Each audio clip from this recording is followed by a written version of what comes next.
Hello aspirants, 21 Feb की news items देख लेते हैं। द हिंदू न्यूज़पेपर से ये 12 आइटम्स पिकअप की गई है। हम इसको डिटेल में डिस्कस करेंगे। पहली न्यूज आइटम है centre not for terming Pakistan a terror state. तो ये है एक प्राइवेट मेंबर बिल जो इंट्रोड्यूस किया गया है राज्यसभा में। तो ये प्राइवेट मेंबर बिल हमने पहले भी एक डिस्कस किया था regarding marriage.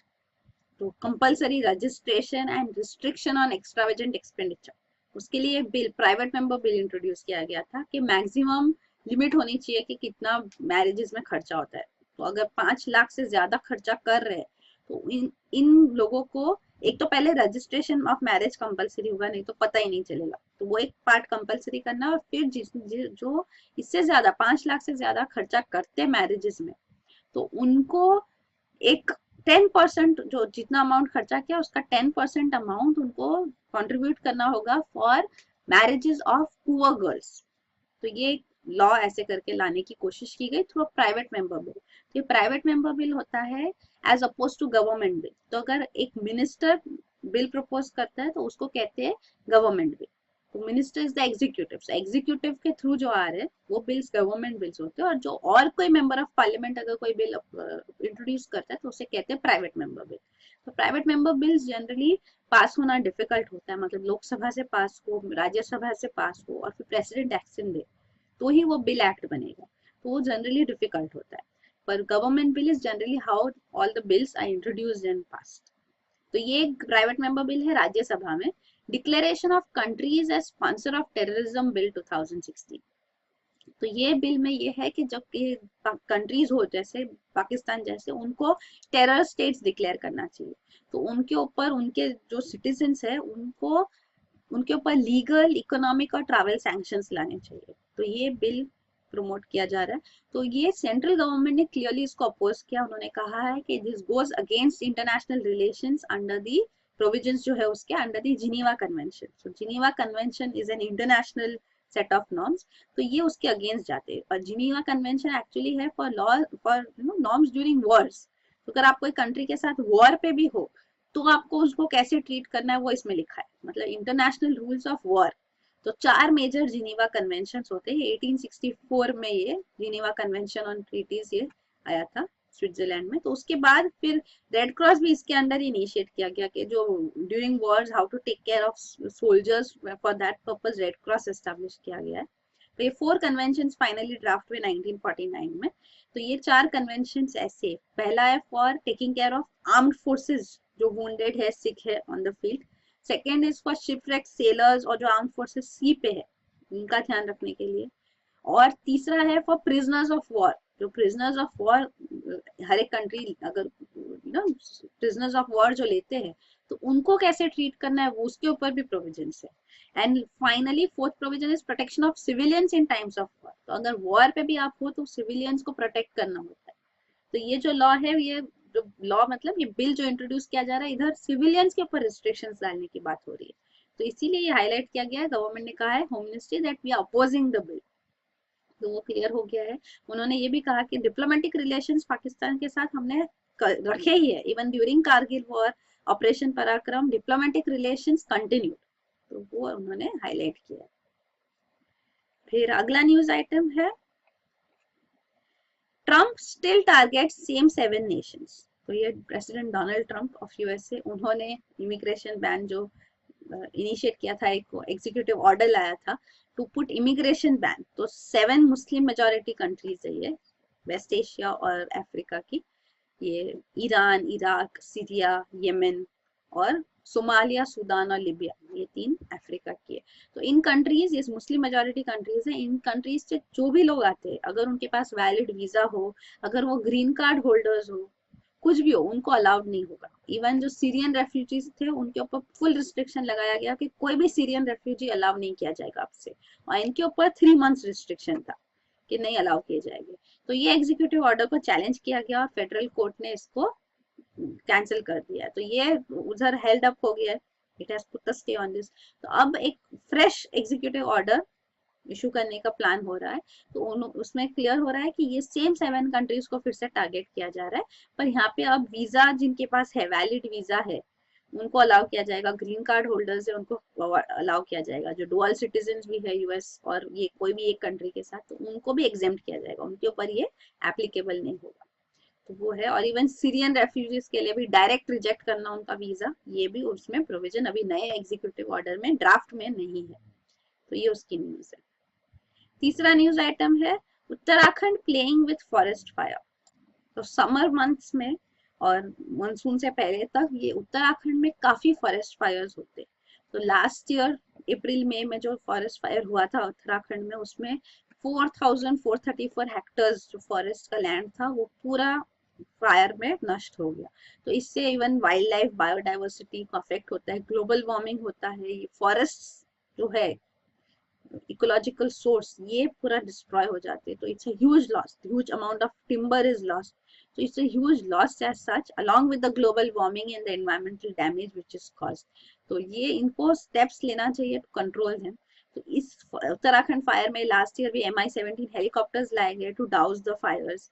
Even Uttarakhand high court ने डायरेक्शंस दिए फॉरेस्ट डिपार्टमेंट को। तो उन्होंने कहा कि फोम फायर रिटार्डेंट्स यूज किए जाए टू कंट्रोल द फायर। उन्होंने कहा कि अगर एक फायर हुआ है और अगर वो कंट्रोल नहीं कर पाते फॉरेस्ट ऑफिशियल्स, उनके ऊपर डिसिप्लिनरी प्रोसीडिंग्स होनी चाहिए।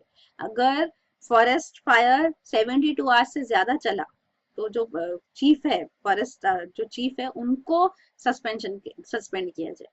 तो ऐसे करके उन्होंने प्रोविजंस लाए, उत्तराखंड हाईकोर्ट के ऑर्डर है।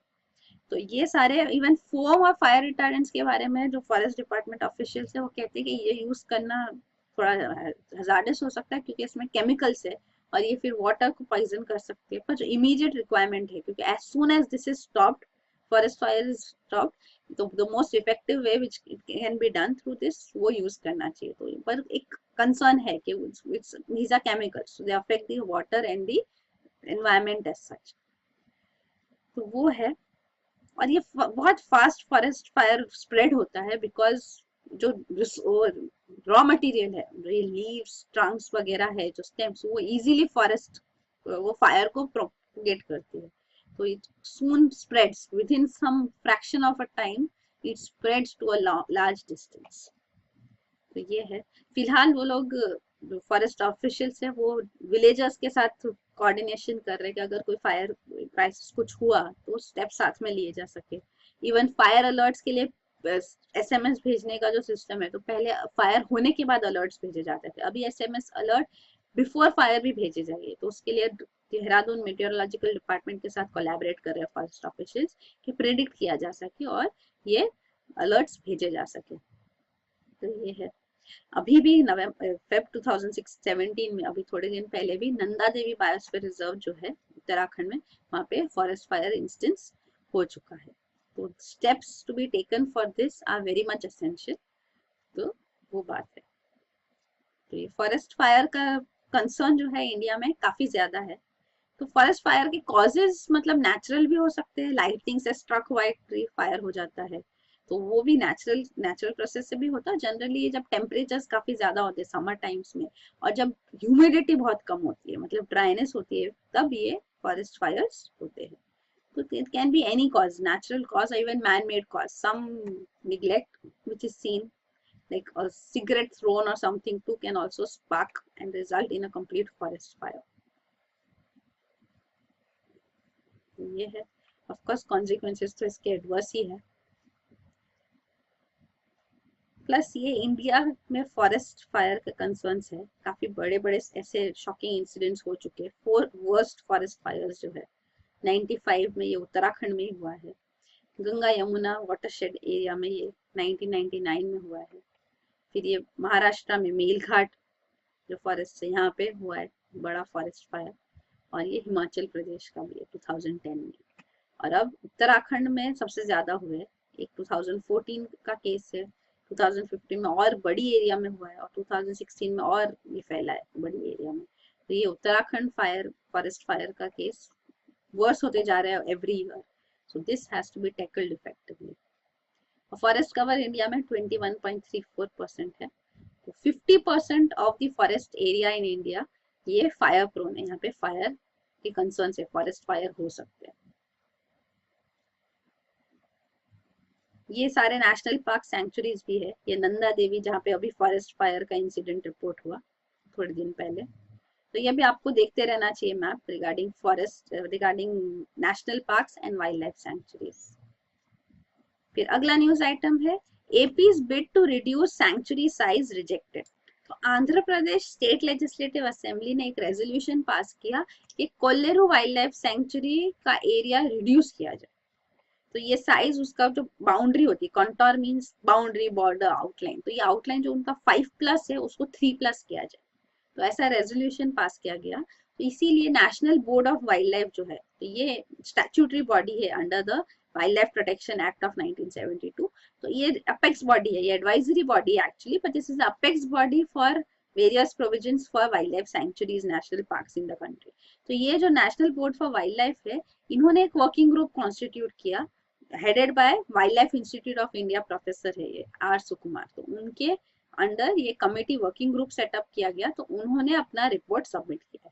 तो इस रिपोर्ट में उन्होंने कहा है कि कोल्लूरू वाइल्ड लाइफ सेंचुरी के एरिया को रिड्यूस नहीं करना चाहिए। कोल्लेरू लेक है ये फ्रेश वाटर लेक है आंध्र प्रदेश में। तो इसके रीजन में अराउंड इस जो वाइल्ड लाइफ सेंचुरी है, तो यहाँ पे काफी सारा प्राइवेट लैंड है, you can see huge amount of private land is located here. तो इसको उन्होंने इसीलिए कहा कि प्राइवेट लैंड है तो साइज कम कर दो। तो ये रिपोर्ट में कहा गया है कि ये प्राइवेट लैंड को अक्वायर करना चाहिए और इनको रिहेबिलिटेट करना चाहिए। मतलब this private land should not be remove from the sanctuary, but rather इनको हटा के ये लैंड को अक्वायर करके गवर्नमेंट को ये रिस्पॉन्सिबिलिटी लेनी है, सेफगार्ड एनवायरमेंट को सेफगार्ड करना ज्यादा जरूरी है।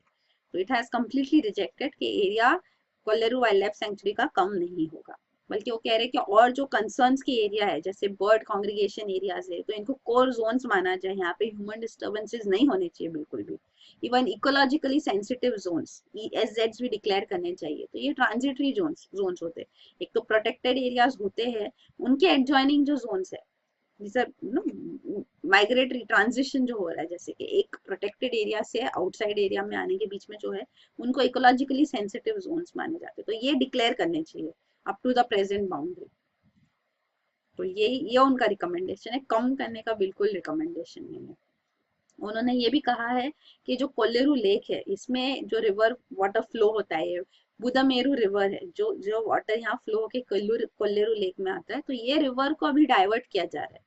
क्योंकि जो गोदावरी कृष्णा चैनल्स, ये कनाल बन रहा है, जो ये पोलवरम कनाल कहते हैं उसको, ये आंध्र प्रदेश गवर्नमेंट का प्रोजेक्ट है। तो उसकी वजह से ये बुदामेरू रिवर भी डाइवर्ट हो रही है। तो इसके लिए भी कंपेंसेशन लाना चाहिए, बाय द गवर्नमेंट को कंपेंसेट करना चाहिए। तो ये सारे उसके रिकमेंडेशन है ये वर्किंग ग्रुप के। तो ये है, अब national board of wild life को ये रिपोर्ट सबमिट की गई है। तो अब इस पे क्या एक्शन लिया जाएगा जब न्यूज में आएगा तो वो भी हम देखेंगे। Wild life institute of India, जिनके प्रोफेसर थे सुमित कुमार, वो एक ऑटोनमस बॉडी है, it is under ministry of environment. तो वो वाइल्ड लाइफ रिसर्च के ऊपर काफी वर्क करते हैं, फॉरेंसिक्स, रिमोट सेंसिंग वगैरह भी यूज करके उन्होंने ये इंस्टीट्यूट में काफी इनिशिएटिव्स लिए जाते हैं ऑन वाइल्ड लाइफ मैनेजमेंट। तो ये है देहरादून बेस्ड इंस्टीट्यूट है, wild life institute of India. और इकोलॉजिकली सेंसिटिव जोन्स वही है एरियाज, ये इकोलॉजिकली सेंसिटिव जोन्स नोटिफाई किए जाते हैं बाय मिनिस्ट्री ऑफ एनवायरनमेंट। तो ये अराउंड द प्रोटेक्टेड एरियाज होते हैं। तो ये ट्रांजिशन जोन होते हैं, वही जैसे हमने डिस्कस किया, these are like shock absorbers. जो प्रोटेक्टेड एरियाज है उनके बियॉन्ड एक शॉक एब्जॉर्बर एरिया होनी चाहिए। तो ये उनका रिकमेंडेशन है कि ये जो बाउंड्री तक इकोलॉजिकली सेंसिटिव जोन्स डिक्लेयर करना चाहिए बाय मिनिस्ट्री ऑफ एनवायरनमेंट।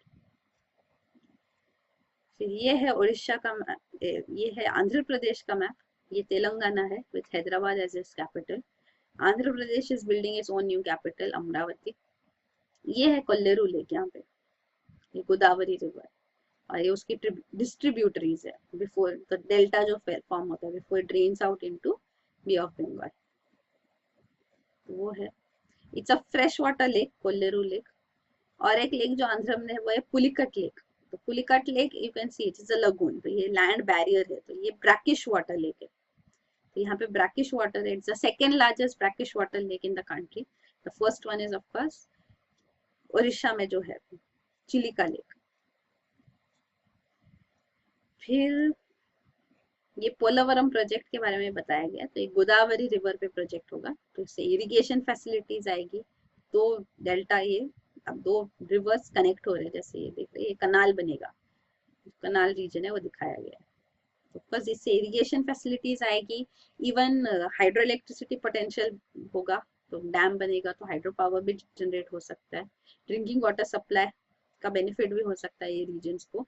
पर देन जो यहाँ रीजन से अपस्ट्रीम रीजन से वहाँ पे फ्लडिंग भी हो सकता है, रिहैबिलिटेशन का कंसर्न आ जाएगा, people will have to be rehabilitated, and not just Andhra Pradesh में बट इवन उड़ीसा और छत्तीसगढ़, ये रीजन्स में भी यहाँ पे भी इनका फ्लडिंग का कंसर्न है, तो इनका परमिशन लेना भी जरूरी था। तो पोलावरम प्रोजेक्ट के ऊपर आंध्र प्रदेश ने अभी वर्क भी स्टार्ट कर दिया है, पर अब तक तो उन्होंने पब्लिक हियरिंग्स नहीं की यहाँ पे, जो उनको इंस्ट्रक्ट किया गया था करने के लिए, और उन्होंने कंस्ट्रक्शन स्टार्ट कर दिया है। तो वो ये सबमर्जेंस होगा, डिस्प्लेसमेंट होगा, दीज आर द कॉन्स। और पॉजिटिव्स यही है कि इरिगेशन, हाइड्रो पावर पोटेंशियल और ड्रिंकिंग वाटर सप्लाई इंप्रूव होगा। अगला न्यूज आइटम है from cancer causing crop to organic vegetable. तो ये आंध्र प्रदेश में ही फार्मर्स की ग्रुप है जो ऑर्गेनिक फार्मिंग अब इनिशिएटिव ले रहे। तो उन्होंने कैंसर कॉजिंग क्रॉप जो है, मतलब टोबैको जो है, tobacco is grown widely in Andhra Pradesh, majorly ये प्रकाशम डिस्ट्रिक्ट का ही एग्जाम्पल है। तो यहाँ पे उन फार्मर्स ने, अभी थोड़े फार्मर्स है जिन्होंने टोबैको कल्टीवेशन बंद कर दिया, उन्होंने fruits vegetables, organic fruits vegetables grow करना शुरू किया।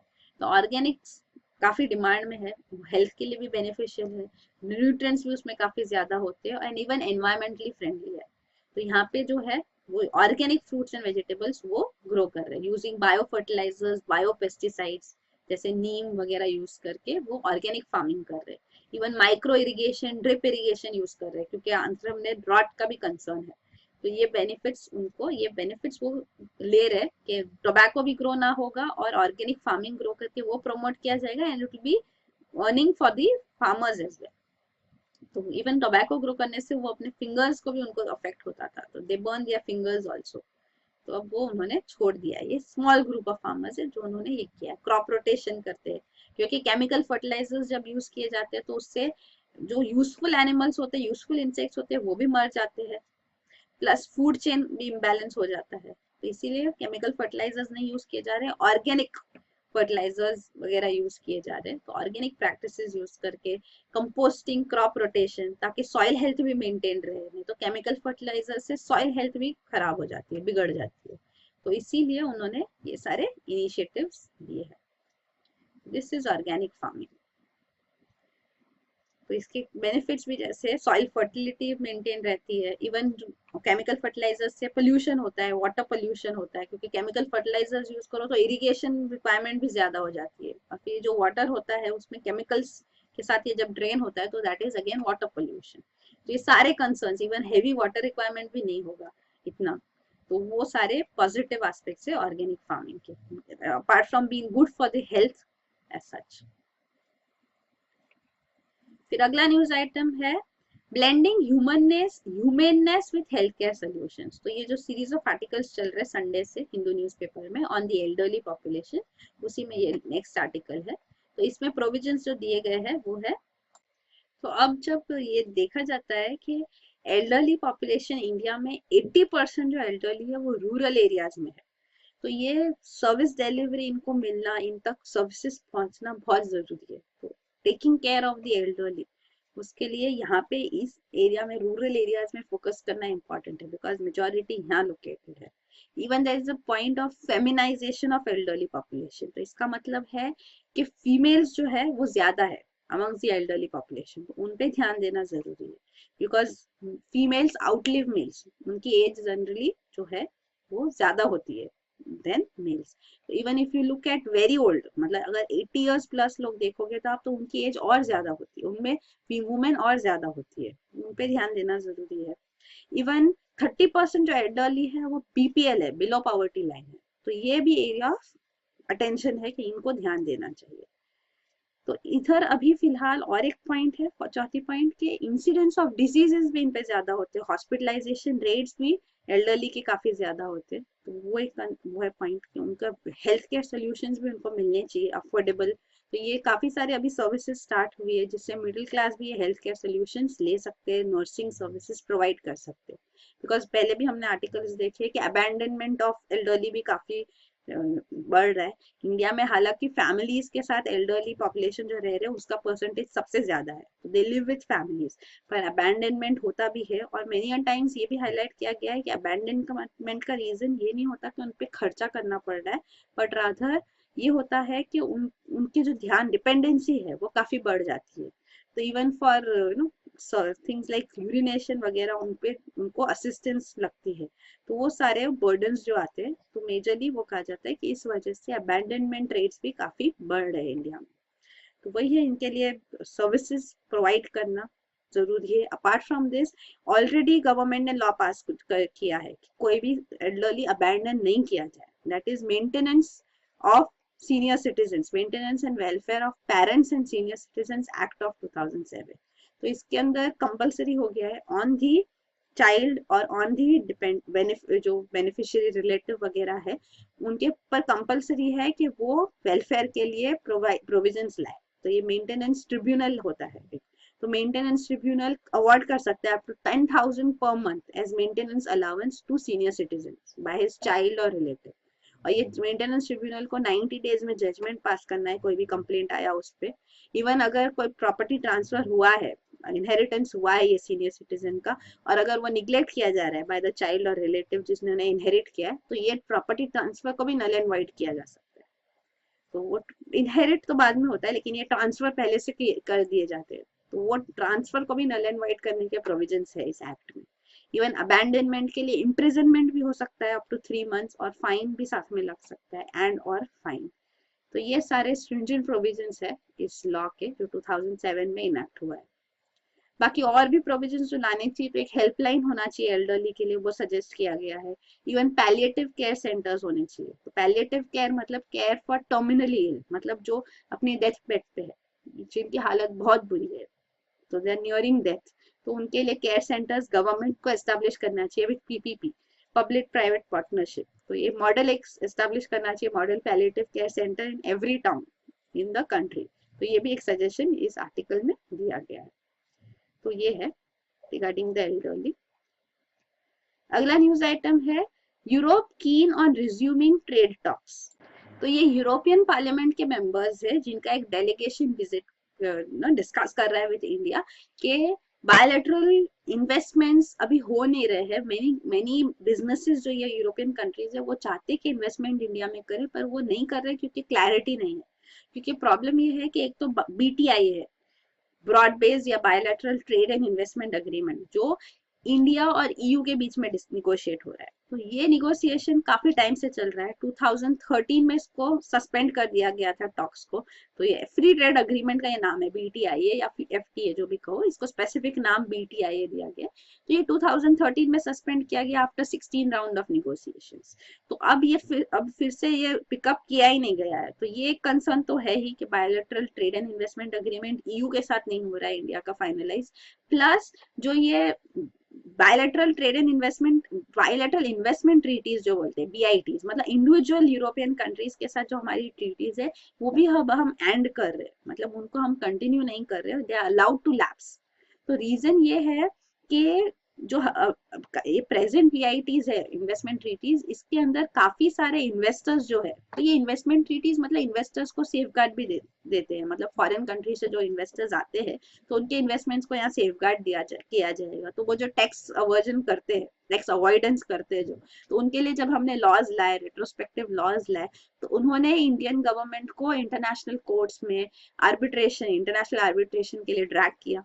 तो इंडियन कोर्ट्स ऑफ लॉ इसके एडजुडिकेट नहीं कर पाए, तो वो सब जो रिस्ट्रिक्शंस आ जाती है और इंडिया के ऊपर बर्डन आ जाता है, तो वो एंड करने के लिए हमने हमारी बायलैटरल इन्वेस्टमेंट ट्रीटीज को रीमॉडिफाई किया। तो हमने मॉडल बीआईटी बनाया है। तो उस बेसिस पे अब न्यू निगोशिएशंस हो गए सारे कंट्रीज के साथ। तो पुरानी बीआईटीज थी सारे कंट्रीज के साथ, वो एनीवे थोड़े थोड़े टाइम में एंड होने वाली है, they are all going to lapse. तो वो एंड होके फिर नई बनेगी। तो जैसे जैसे वो एंड हो रही है, अलाउड टू लैप्स। तो ये न्यू बीआईटीज जो है वो निगोशिएशंस भी करना जरूरी है और ये बीटीआई के लिए निगोशिएशंस भी करना जरूरी है। तो वही वो हाईलाइट कर रहे हैं कि जब तक क्लैरिटी नहीं आएगी बिजनेसेस यूरोप से इन्वेस्ट नहीं कर पाएंगे, they are keen to invest.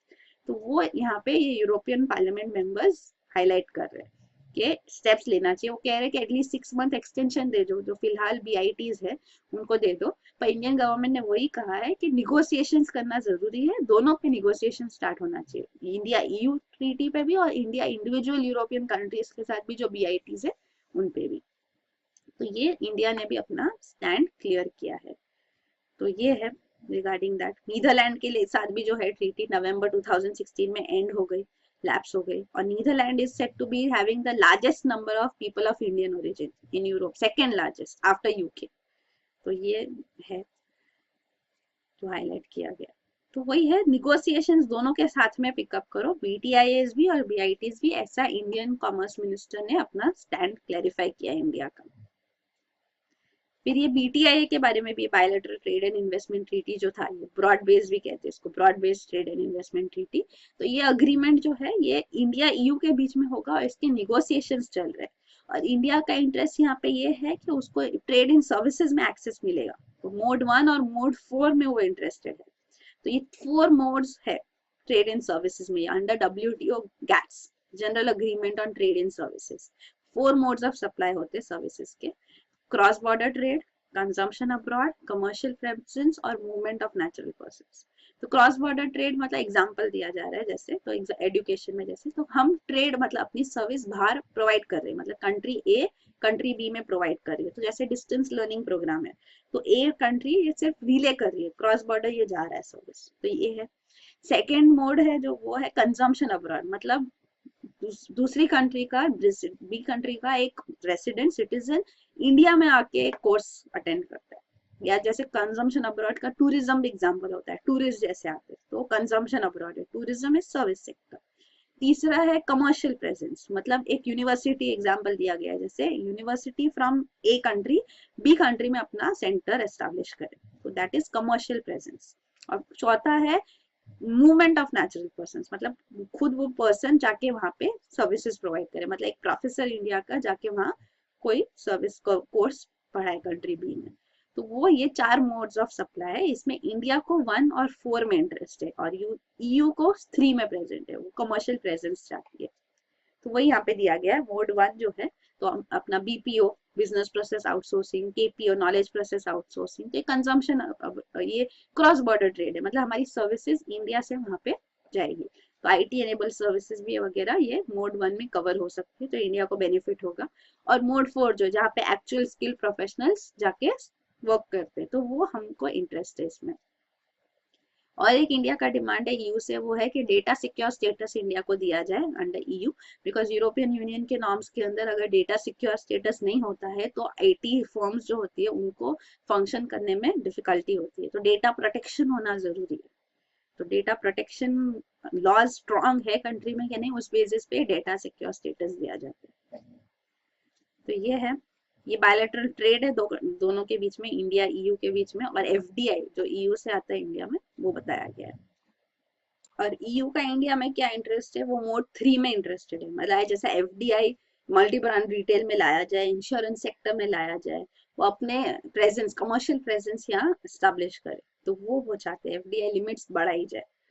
फिर कार्स एंड वाइन्स के लिए भी, तो कार्स में जो है टैरिफ्स रिड्यूस किए जाए, एग्रीकल्चरल प्रोडक्ट्स के लिए टैरिफ्स रिड्यूस किए जाए, इवन वाइन्स वगैरह के लिए, ताकि उनको ये ट्रेड में ये बेनिफिट हो। तो ये ईयू चाहती है इंडिया से। तो वही निगोशिएशंस चल रहे, let's see when they are finalised, it will be a long drawn process. फिर अगला न्यूज आइटम है Arunachal gets a special security package. तो ये सेंट्रल गवर्नमेंट ने अनाउंस किया है कि एक स्पेशल पैकेज दिया जाएगा फॉर अरुणाचल प्रदेश, ताकि वो सिक्योरिटी एनहांस कर सके उनकी 3 डिस्ट्रिक्ट्स में। तो यहाँ पे इंसर्जेंसी प्रॉब्लम ज्यादा है, तो सेपरेटिस्ट ग्रुप से इंसर्जेंसी हो रही है, तो उसके लिए ये प्रोवाइड किया जा रहा है। तो 20 पुलिस स्टेशन एस्टेब्लिश किए जाएंगे, व्हीकल्स इक्विपमेंट्स लिए जाएंगे पुलिस के लिए। तो ये state government, Arunachal Pradesh government ने भी प्रपोजल दिया है कि ITBP, Indo Tibetan border police का एक बटालियन यहाँ पे एस्टेब्लिश किया जाए, तो वो भी कंसिडर किया जा रहा है। और बाकी hydro power potential Arunachal Pradesh में काफी हाई है, तो यहाँ जो रिवर्स फ्लो होती है तो उस वजह से नॉर्थ ईस्ट में जनरली हाइड्रो पावर पोटेंशियल है, इवन नेपाल भूटान यहाँ पे है।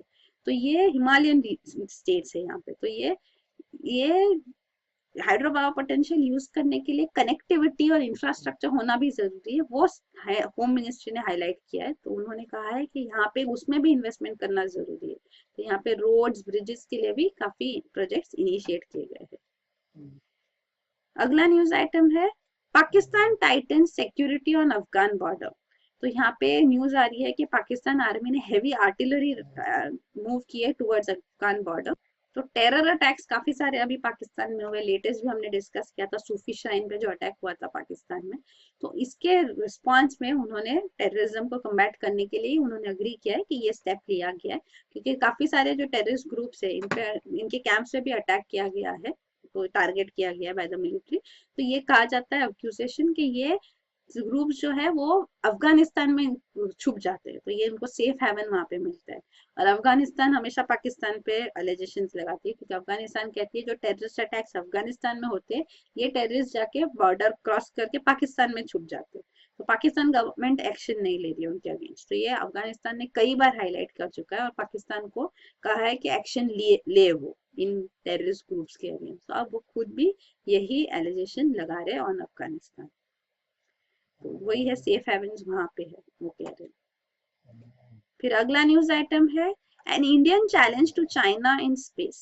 तो ये चाइनीज मीडिया में एक एडिटोरियल एक आर्टिकल आया है, उस पर ये बेस्ड है पूरा कंटेंट। तो ये चाइना कह रही है कि इंडिया ने कॉस्ट इफेक्टिव लॉन्च किया 104 सैटेलाइट्स एक साथ उन्होंने ऑर्बिट में डाले। तो ये जो अचीवमेंट है ये चाइना नहीं कर पा रही है। तो ये उन्होंने इसका रीजन ये दिया है, डायग्नोसिस ये किया है कि China has been unable to access components. तो वो यूएस से कोई कंपोनेंट्स पार्ट्स एक्सेस नहीं कर पाई है, तो उनको पूरा इंडिपेंडेंट रिसर्च करना पड़ा और उन्होंने इंडिजीनियसली मैन्युफैक्चर किया है सब बिकॉज ऑफ यूएस रिस्ट्रिक्शंस। तो इसीलिए चाइना लैग कर रही है इंडिया से इन स्पेस। तो वो उनका रैशनलाइजेशन है। और दूसरा वो हाईलाइट कर रहे हैं रिगार्डिंग एरो इंडिया शो। तो एरो इंडिया शो जो भी बैंगलोर में हुआ उसमें उन्होंने कहा है कि हर साल एरो इंडिया शो में काफी सारे हाई प्रोफाइल अग्रीमेंट्स ऐसे साइन होते हैं, आर्म परचेजेस होते हैं, पर इस साल ऐसा कुछ नहीं हुआ। रादर इस साल इंडियन आर्म्स डीलर्स जो है वो अपना प्रोडक्ट्स एग्जिबिट कर रहे थे, जैसे कि जो अस्त्र एयर टू एयर मिसाइल है तो ये इंडिपेंडेंटली इंडिया ने डेवलप किया है। पिनाका जो मल्टी बैरल रॉकेट लॉन्चर है, Rustam UAV unmanned aerial vehicle है, तो ये सारे इंडिया ने एग्जिबिट किए। तो ये काफी पॉपुलर है इन फॉरेन क्लाइंट्स, तो वो हाईलाइट किया गया इस आर्टिकल में। प्लस उन्होंने ये भी कहा कि इंडिया एडवांस लाइट टॉर्पिडोज भी एक्सपोर्ट करना चाहती है with transfer of technology also. तो ये है।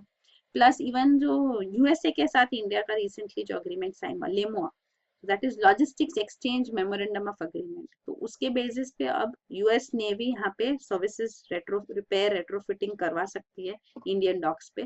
तो इसीलिए यूएस नेवी ने रिलायंस डिफेंस के साथ रिसेंटली एक अग्रीमेंट भी साइन किया, तो उस बारे में भी लिखा गया है कि ये navy vessel repair and retrofitting services provide की जाएंगी। प्लस उन्होंने ये भी कहा कि एरोस्पेस शो के साइडलाइंस पे ये इंडिया की कल्याणी स्ट्रेटेजिक सिस्टम्स लिमिटेड ने अग्रीमेंट साइन किया विद इजराइल एरोस्पेस इंडस्ट्रीज। तो ये दोनों साथ में वर्क करेंगे on Barak 8 air defence missile. तो वही है, वो कह रहे कि अभी technology transfer make in India को बेसिस बना के एक्टिविटीज की जा रही है। प्लस ऑल्सो इंडिया खुद इंडिजीनियसली अपना डेवलप कर रहा है डिफेंस सिस्टम। तो ये सारे पॉजिटिव पॉइंट्स उन्होंने इंडिया के डिफेंस के बारे में हाईलाइट किए इसमें। तो rather than being an importer, हम पहले इंपोर्ट करते थे डिफेंस इक्विपमेंट्स, अब हम कॉपरेट करते हैं, जॉइंट कॉपरेशन होता है, या तो फिर हम एक्सपोर्ट भी कर रहे हैं। तो वो एक पॉजिटिव डेवलपमेंट है डिफेंस में। अगला न्यूज आइटम है tech giants to tackle piracy sites. तो ये जो ग्लोबल टेक्नोलॉजी जायंट्स है गूगल और माइक्रोसॉफ्ट, तो इनके मेजर सर्च इंजिन है Google search engine and Microsoft का बिंग सर्च इंजिन जो है। तो ये सर्च इंजिन के साथ एक अग्रीमेंट निगोशिएशन हुआ है बाय द एंटरटेनमेंट इंडस्ट्री, और उन्होंने कहा है कि ये टेक जायंट्स ने अभी voluntary code of practice sign up किया है कि ये इंश्योर करेंगे जो ये वेबसाइट्स है पायरेसी वेबसाइट्स है जिसपे सब स्ट्रीम करते वो फिल्म स्ट्रीम करते हैं, इवेंट स्ट्रीम करते हैं, तो ये इलीगली किया जाता है पायरेसी साइट से। तो इनको जो सर्च इंजिन में इनके रिजल्ट्स आते हैं तो वो इनको पीछे लेके जाएंगे, they will be highly demoted. तो ये उन्होंने ये साइन अप किया कि वॉलंटरी कोड ऑफ प्रैक्टिस इसके लिए लाया जाएगा। ये फर्स्ट ऑफ इट्स काइंड ऐसा कोड है कि वर्ल्ड में हो रहा है, और ये 2017 के मिड में ये पुट इनटू इफेक्ट, ये इफेक्टिव हो जाएगा। तो ये रिसेंटली इंडियन सुप्रीम कोर्ट ने भी ये ऑर्डर दिया था ऑन दीज सर्च इंजिन्स कि इनको इन हाउस फैसिलिटीज लानी है कि जो कीवर्ड्स है, जैसे कि जो पीसीपीएनडीटी एक्ट के बेसिस पे ये था ऑर्डर, तो preconception and prenatal diagnosis, तो ये जो साइंटिफिक एडवांस साइंटिफिक टेक्नोलॉजीज है जिससे सेक्स सिलेक्शन हो सकता है कि कौन से सेक्स का बच्चा चाहिए आप सिलेक्ट कर सकते हैं। तो as a step against female foeticide ये इंडिया में अलाउड नहीं है कि आप सेक्स सिलेक्ट करो या सेक्स जानने की कोशिश करो वगैरह। तो ये सारे जो एडवांस टेक्नोलॉजीज है जिससे आप सेक्स सिलेक्ट कर सकते हो कि आपको कौन से सेक्स का बच्चा चाहिए, तो ये टेक्नोलॉजीज का सर्विसेज का ऐड होता है, ऑनलाइन एड्स होते हैं, तो ये सर्च रिजल्ट्स में आते हैं। तो ये सर्च रिजल्ट्स में नहीं आने चाहिए, इसके लिए सुप्रीम कोर्ट ने ये सर्च इंजिन को ऑर्डर दिया था कि ये इंश्योर करे कि ये ना हो। तो सर्च इंजिन ने पहले भी ये कहा गया था पर they have shown the inability.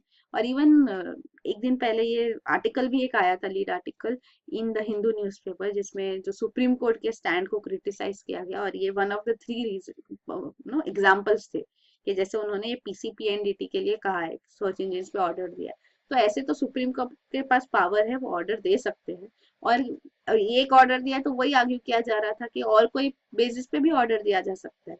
But imagine अगर ये स्टेप नहीं लिया जाए तो then how will checks and balances come. अगर एडवर्टाइजमेंट आएगी और लोग एक्सेस करेंगे तो इसको रेगुलेट कैसे किया जाएगा, then what's the purpose of the law will not be effective. तो इसीलिए ये स्टेप लेना भी सुप्रीम कोर्ट के पॉइंट ऑफ व्यू से करेक्ट है, but then where it takes such order gives such orders और कहाँ उनको नहीं देना चाहिए, तो drawing the line, the powers are with the judiciary. When they do it for a right purpose it is accepted, if it's for the wrong then it will be argued against. तो they have the jurisdiction. तो इसीलिए वो मतलब हर बार जब कोई article आता है तो आपको उसके फ्लो में नहीं जाना है, you should understand the right and the wrong in it. Because Hindu में भी आर्टिकल्स आएंगे जो फेवर करेंगे एक चीज को, दूसरी बार आर्टिकल आएगा जो उसके अगेंस्ट बात करेगा।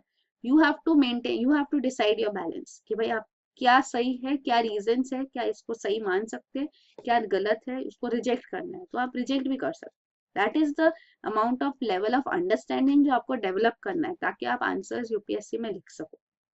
जितना इंफॉर्मेशन आप लोगे, जितना आप अंडरस्टैंडिंग लोगे, उतना आपकी इंडिपेंडेंट थिंकिंग बनेगी, तभी आप आंसर्स लिख पाओगे। वही है। तो ये उस बारे में है कि ये अभी सर्च इंजिन में ये डिमोट हो, ऐसे वो स्टेप्स लेंगे फॉर पायरेसी, अगेंस्ट पायरेसी। और लास्ट आर्टिकल है deep sea mining gets a second look. तो डीप सी माइनिंग जो होता है, तो जो अर्थ पे मिनरल्स मेटल्स है ये सारे डिप्लीट हो रहे हैं because over consumption of resources अब हो रहा है। तो यहाँ पे जब ये रिसोर्सेज डिप्लीट हो जाएंगे, जैसे एक एग्जांपल दिया गया है, जब कॉपर जो इलेक्ट्रिकल इक्विपमेंट्स के लिए काफी यूज किया जाता है तो ये इसका शॉर्टेज स्टार्ट हो जाएगा 2050 से।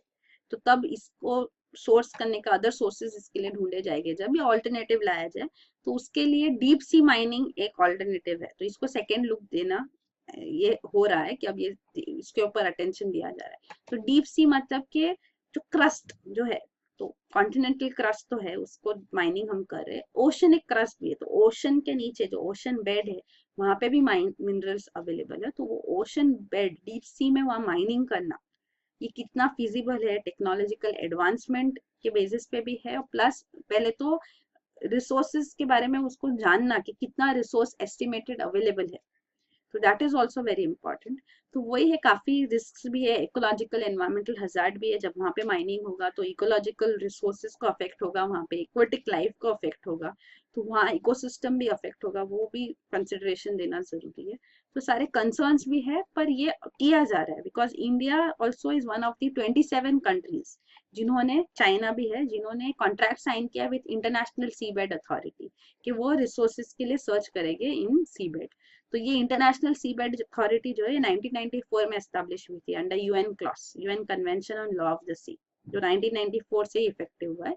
तो ये रेगुलेटरी बॉडी है अपेक्स रेगुलेटरी बॉडी, सारे मिनरल रिलेटेड एक्टिविटीज कुछ भी हो गए बियॉन्ड द नेशनल जुरिस्डिक्शन, तो वो यूएन क्लॉज के अंदर, ये लॉ के अंदर ये इंटरनेशनल सीबेड अथॉरिटी दिखती है। जमाइका में हेडक्वार्टर्ड है, किंगस्टन जमाइका। तो यही है, तो ये सीबेड मतलब माइनिंग्स होते हैं, मतलब एक्सप्लोरेशन के लिए इनिशिएटिव्स लिए जा रहे हैं, पर कितना मिनरल्स अवेलेबल है वो अलग बात है। काफी नोड्यूल्स भी अवेलेबल होते हैं ऑन द सी बेड, तो ये रॉक फॉर्मेशंस होते हैं जिसके अंदर वैल्यूएबल मेटल्स प्रेजेंट है, तो ये ओशन फ्लोर पे पाए जाती है, काफी अबेंडेंटली अवेलेबल है, वो पता है, तो इसको एक्सट्रैक्शन निकालना, एक्सट्रैक्ट करना, वो कंसर्न्स है। तो वो है, फिलहाल जो हो भी रहे हैं वो इस हाइड्रोथर्मल वेंट्स जो रीजन है उन पे हो रहे, वहां पे हो रहे। तो हाइड्रोथर्मल वेंट्स क्या होते हैं? Hydro means water, thermal means heat. तो जो प्लेट बाउंड्रीज है, जो टेक्टोनिक प्लेट्स और ओशन क्रस्ट, अर्थ क्रस्ट पे जो है, तो ये टेक्टोनिक प्लेट्स जो बाउंड्रीज जो है वहां पे गैप है, तो वहां पे जब वाटर सीप इन होता है तो वो वाटर फिर गर्म हो जाता है, तो वो हाइड्रोथर्मल वेंट्स है। तो इन रीजन्स में फिर भी एक्सप्लोरेशन किया गया है, तो पास्ट 3 डिकेड्स में हुआ है एक्सप्लोरेशन, वो यहीं पे कॉन्सेंट्रेट रहा है, तो वो भी एक पॉइंट है।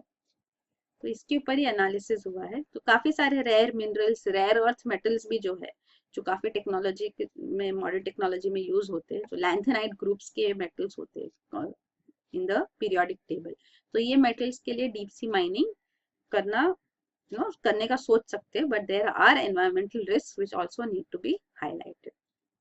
तो वो है ये। तो ये जो है इंडिया ने भी जैसे इनिशिएटिव्स लिया, तो एक क्रॉलर है, अंडर वाटर माइनिंग व्हीकल है, तो it can extract rare earth metals from sea beds. तो इंडिया के में भी इंडियन ओशन के नीचे मेटल्स है, एस्टिमेटेड है, तो कोबाल्ट, कॉपर, निकल, एल्यूमिनियम, आयरन वगैरह पाया जाता है। तो एक क्रॉलर भी है जो है NIOT, national institute of ocean technology, इन्होंने डेवलप किया, तो it can extract minerals up to 6000 metres below the sea level, तो वहां तक वो रीच करके एक्सट्रैक्शन कर सकते हैं। और ये जो हाइड्रोथर्मल वेंट्स है, तो इंडिया जो वर्ल्ड है उसके जो प्लेट्स है, तो हर एक कॉन्टिनेंट वगैरह जो है या रीजन से प्लेट्स में डिवाइडेड है, तो ये जो प्लेट्स बाउंड्रीज जो है यहाँ पे हाइड्रोथर्मल वेंट्स प्रेजेंट है, तो थोड़े एक्टिव है, थोड़े अनकन्फर्म्ड है, तो यहाँ पे आप देख सकते हैं। तो यहाँ पे generally deep sea mining concentrated होता है। और ये जो लास्टली जो ये यूएन क्लॉज के अंदर जो लॉज है कि कितना टेरिटोरियल सी होगा, मतलब part of the territory only, जैसे लैंड टेरिटरी है वैसे ये 12 नॉटिकल माइल्स तक टेरिटोरियल सी होता है। एक्सक्लूसिव इकोनॉमिक जोन है वो up to 200 nautical miles, including this 12, मतलब फ्रॉम द बेस लाइन। तो ये यहाँ पे एक्सक्लूसिव इकोनॉमिक पर्पसेस के लिए जो भी माइनिंग वगैरह, फिशिंग जो भी करना है उसके लिए एक्सक्लूसिव एक कंट्री का कंट्रोल होता है, प्रोवाइडेड कि अगर दो कंट्रीज के बीच में जो वाटर बॉडी है वो इससे कम है तो इसको डिवाइड किया जाता है फिर, तो ये 200 नॉटिकल माइल्स मैक्सिमम हो सकता है। और कंटीजियस जोन ये अप टू 24 नॉटिकल माइल्स माना जाता है। National air space is above the territorial C, beyond that is international air space. तो यही है, तो यही है आज के न्यूज आइटम्स। Thank you.